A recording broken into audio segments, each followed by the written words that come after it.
নমস্কার, সবাই আছেন কেমন? গৃহস্থলী চ্যানেলে স্বাগত জানিয়ে আরেকটি পর্ব নিয়ে চলে এলাম। কি ভাবছেন? টাইটেল আর থাম্বনেল দেখে বুঝেই গেছেন লে। তো এটা কিন্তু খেতে দমে সুন্দর হয়, আর যারা ডায়েট করছেন তাদের জন্য তো অ্যাপ্রোপ্রিয়েট খাবার। আর তারপর যা গরম পড়েছে গো, এই সময় মনে হয় না একটু ঠান্ডা ঠান্ডা জিনিসটা হলে ভালো হয়, আর পেটটা নাদুটাও ভরবে।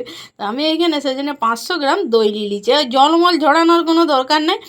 দিয়ে এরপরে এটি ভালো করে ওটা ফাটাই নেবে, বেশ সুন্দর যেন ক্রিমি মতন ফাটাটা হয় আর কি। একটু ফাটাটা একটু ধৈর্য ধরে সময় ধরে ধরে ফাটাবে, তবে তো ভাল লাগবে আর কি। হ্যাঁ, তো এরপরে এটি তুমি আন্দাজ মতন চিনি দিয়ে দিবে। এবার চিনিটি যদি তোমার ইচ্ছা হয় দিবে, নইলে কিন্তু না দিলেও কোনো অসুবিধা নাই। হ্যাঁ, তো কিন্তু এটা কিন্তু আমরা স্টেপ বাই স্টেপ দেখো, আমি অনেক কিছু জিনিস দেবো যাতে এটা টেস্ট একদম মুখ মানে মন মুখ সব ভরে যাবে।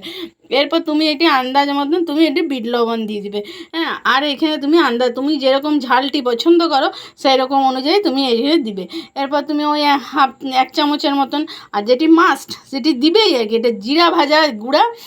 জিরাটা একটু শুকনো কড়াই ভেজে নিয়ে এটা গুঁড়া করে দিবে, সবাই জানো, তাও আমি বলে দিলাম। এরপরে এটিকে আমি সুন্দর করে বেশ সুন্দর করে এটি একবারে মাখাই নিলাম আর কি, যেন ভালো করে নুনটা চিনিটা ভালো করে ঘেটে যায় আর কি, সেরকম সুন্দর করে এটা মাখাই নিতে হবে। হ্যাঁ, তো এরপর দেখো সুন্দর করে তুমি এটি মাখাই নিলে। হ্যাঁ, মাখিয়ে নিয়ে এরপর তুমি এটি ঢাকা দিয়ে রেখে দিলে। এরপর চলো এবার কাজটি তোমাদের দেখায়।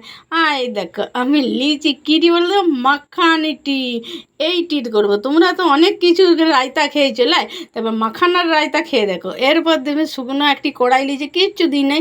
হ্যাঁ, এর মাঝখানে মাখানেগুলি আমি দিয়ে দিলাম। তোমরা বুঁদুর রায়তা খেয়েছো, শশার রায়তা খেয়েছো, এবার মাখানার রায়তাটা খেয়ে দেখো, দারুণ খেতে হয় গো। হ্যাঁ, তো এরপরে এবার শুকনো কড়াই, এবার খেয়াল রাখবে যেন এটা জ্বলে না যায়। শুকনো কড়াই ভাজছো একটু ধৈর্য ধরে। হ্যাঁ, ভাজবে বেশিক্ষণ সময় যেন মিনিট 3-এর মতন লাগবে আর কি, 2-2.5-3 মতন। এবার যখন এরকম দেবে চিপে দেখবে যে এইটা হবে ভেঙে গুঁড়া হয়ে যাচ্ছে, তখন বুঝবে এটি হয়ে গেছে আর কি। আর এই গরমের জন্য দারুণ খাবার, দারুণ। হ্যাঁ, তো এটা তুমি রাত্রেবেলা রুটি দিয়েও খাইতে পারবে, অসুবিধার কিছু নাই। এরপরে যে আমার মাখানাটি হয়ে গেছে, আমি এটি এবার এর মাঝখানে দিয়ে দিলাম। এবার দিয়ে এরপর ভালো করে দইটির সাথে মাখাই নিব আর কি। তো এবার সুন্দর করে যায় দইটির সাথে, একটু তো সময় লাগবে। হ্যাঁ, হ্যাঁ, তো এরপর এটি সুন্দর করে আমি এটি মাখাই নিলাম। আর তোমাদের যদি এগুলি ভালো লাগে তাহলে কী করবে, একটি লাইক করবে, একটু তোমার কমেন্ট করবে, তোমার মূল্যবান মতামতিতে আমাকে এগিয়ে নিয়ে যেতে সাহায্য করবে। হ্যাঁ, আর তোমরা কী কী রায়তা খেতে ভালোবাসো সেগুলো আমার জানাবে। এবার এইটি আরেকটু সুন্দর করার জন্য আমি 2টা কাঁচা লঙ্কা নিয়েছি, একটি সবুজ রঙের আর একটি লাল রঙের। এবার কুচু কুচু কুচু কুচু করে কেটে নেবো।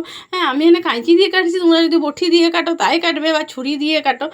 আমি সুন্দর করে এটি কাটিয়ে নিলাম, বেশ দেখতেও সুন্দর লাগবে আর খেতেও সুন্দর লাগবে আর কি। আর দেখো বলো, সাদা সবুজটা লালটা দেখতে সুন্দর লাগছে না?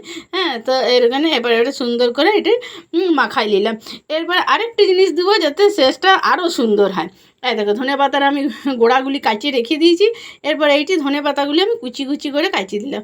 হ্যাঁ, তোমরা ধনে পাতা মানে ধনে পাতা যদি দাও আরও, আর যদি পছন্দ না করো ধনে পাতা তাহলে দিও না, অসুবিধারও কারণ নাই, এতেই দারুণ খাইতে হবে আর কি। হ্যাঁ, এরপর আমি এটিকে এরকম কাঁচি দিয়ে কুচু কুচু করে কাটিয়ে নিলাম। তো তোমরা ছুরি দিয়ে কাটলে ছুরি দিয়ে কাটবে।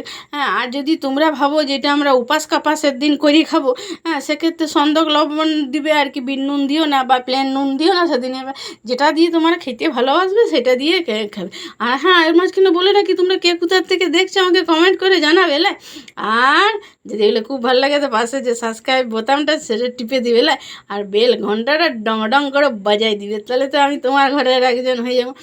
এরপর দেখো কত সুন্দর।